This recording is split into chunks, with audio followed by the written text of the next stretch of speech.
আসসালামু আলাইকুম, নমস্কার। আজি উপস্থিত আমার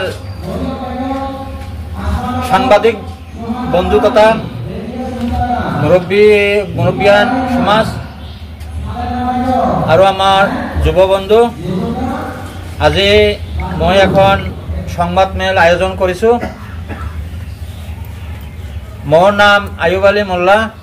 মই আগন্তক 2026 আহিব লগা নির্বাচনত মই গোৱালপাৰা পৌৰ সমষ্টিত নিৰ্দলীয় পাৰ্টি হিচাপে প্ৰতিদ্বন্দ্বিতা কৰিম, এই বুলি মই এখন সংবাদ মেল আয়োজন কৰিছো। মই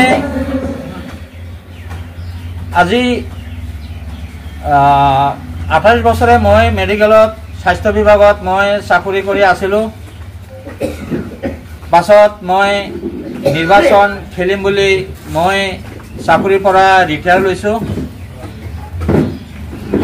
মই আমাৰ গোৱালপাৰা সমষ্টিত অন্য জিলাতকৈ বহুত পিছপৰা বা বহুত কাম কৰিবলগীয়া আছে। সেই উদ্দেশ্যে মই চাকৰিৰ পৰা ৰিটায়াৰ লৈ আজি মই এই নিৰ্বাচনী খেলিম বুলি মই সংবাদ মেল পাতিছো। আমাৰ গোৱালপাৰা পৌৰ সমষ্টিৰ ৰাইজক মই আহ্বান জনাইছো যে আপোনালোকে অন্য 5 বছৰ মূৰে মূৰে আপোনালোকে এজন প্ৰতিনিধি বনাইছিল গোৱালপাৰাৰ পৰা। এইবেলি আপোনালোকক জনোৱাৰ কাৰণে মই আপোনালোকৰ ওচৰত থকা বা চিনাকি হিচাপে মই আজি আপোনালোকৰ কাম বা আপোনালোকৰ ৰাইজৰ অভাৱ অভিযোগ মই পূৰণ কৰিম বুলি মই সেই আশাৰে আপোনালোকৰ মাজত আজি মই আগবাঢ়ি আহিছো। শ্ৰদ্ধা ৰাইজ, আপোনালোকৰ বহু সমস্যা জৰ্জৰিত আমাৰ এই গোৱালপাৰা জিলা পৌৰ সমষ্টিত অন্য জিলাত যেনেকৈ সুবিধা ৰাস্তা ঘাট সমস্যা বহুত ভাল, কিন্তু আমাৰ গোৱালপাৰা পৌৰ সমষ্টিত তাৰ তুলনাত একেবাৰে নিম্ন। যি হওক, মই এইবিলাক দেখিয়ে মই হয়তো আজি মই সংকল্প লৈছো যে মই আগন্তক 2026 আপোনালোকৰ গোৱালপাৰা পৌৰ সমষ্টিত নিৰ্দলীয় পাৰ্টি হিচাপে মই প্ৰতিদ্বন্দ্বিতা কৰিম।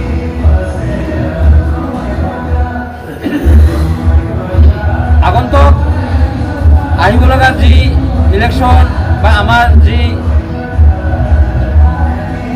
ভোট আহি আছে, আপোনালোকে হয়তো মোৰ চিনাকি হিচাপে, মোৰ স্থানীয় হিচাপে আপোনালোকে মোক আগবাঢ়ি আহি মোক জয়যুক্ত কৰিব বুলি মই আশা ৰাখিছোঁ।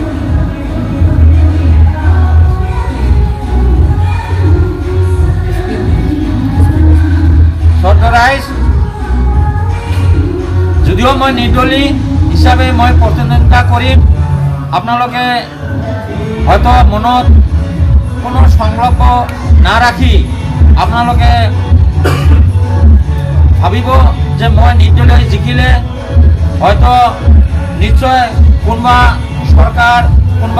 যিয়ে চৰকাৰ কম সংখ্যাগৰিষ্ঠতা থাকিব, সেই দলতে হয়তো মই যোগদান কৰি হয়তো আপোনালোকৰ কাম কাজ কৰি মই দেখুৱাব পাৰিম, এই বুলি মোৰ আশা।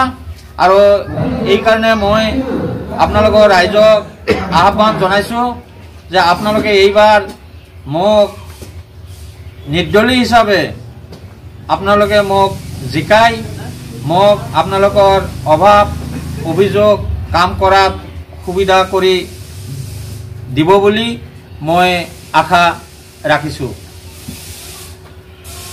সৰ্দাৰাইজ, আপোনালোকৰ মাজত হয়তো বহুত দল আহিব বা আপোনালোকক হয়তো সভা সমিতি পাতিব, কিন্তু আপোনালোকে এইবেলি মোক চিনাকি হিচাপে মোক আপোনালোকে বঞ্চিত নকৰি আপোনালোকে কাম কৰাত মোক সহায় কৰিব।